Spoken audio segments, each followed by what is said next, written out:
يعني ليش تضرب السيطرة؟ والله خالي ما ضربت السيطرة أنا. بلا ضرب السيطرة. لا والله ما ضربت السيطرة أبو. ضرب السيطرة أقول لك. والله حرام. شوف شوي. أنت منين؟ من مراوغ من هالحديث ربعي. الحديث ربعك؟ أي والله. على راسي. أنت شنو أنت يا والي شنو أنت شنو؟ أبو شاكر أنا مواطن مثلكم. على شنو؟ السيطرة هي شنو؟ ليش تضرب السيطرة؟ والله يا أخوي. بس تمسكك.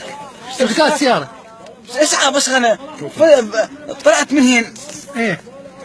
وجاني من هنا رولز هاي. إيه. طلعت من هنا. إيه. اقف على شنو؟ هذا نظام هذا؟ نظام ليش تضرب السيطرة أنت؟ والله ما ضارب سيطرة أنا. بلا ضرب سيطرة. تمسك السيارة.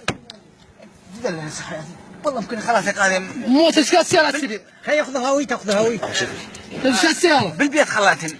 أنا دحيت أنا في علامة. هسه أعطيك العلامة بس هم حد كب ويا حياتي. مشكلتك. والله حياة أنا على باب الله دحيت. انطر في السيارة. والله أنا فقير على باب الله. ما أقف غير في السيارة.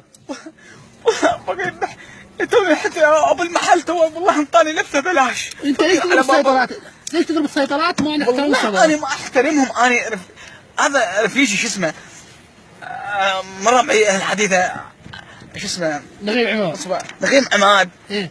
ابو وليد إيه؟ على راسي هذا. إيه؟ هذا رفيجي من قديم وفقير انا على باب الله. والله فقير يا ناس. اني ما ادري ما ادري اشكاليه تعود هنا ياخذوا مني حاجه. ليش ما نحضر السيطرات؟ والله عندي نظام بس شنو فكر. ها؟ فكر ما عندي شويه. ها شلون جاك هو؟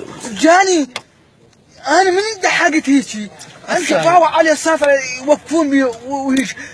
طلعت من هنا هسه وشاري فيني من هنا. قلت له على كيف؟ قال صيح علي على كيف واذرق هيك وضرب شاملك مال سيارتي.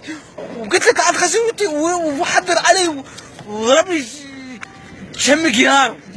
ما تقول له والله انا ما راح يضربك والله ما حق يضربني. انت الملاوي شلون يضربك؟ والله انا قلت له والله لو ربع اهل حديثه هنا شو اسمه نقيب عماد ابو وليد خليه يفسخك تفسخ. ايه. انت قلت له؟ اي قلت له ورا ما اشتلك. اي ورا ما اشتني.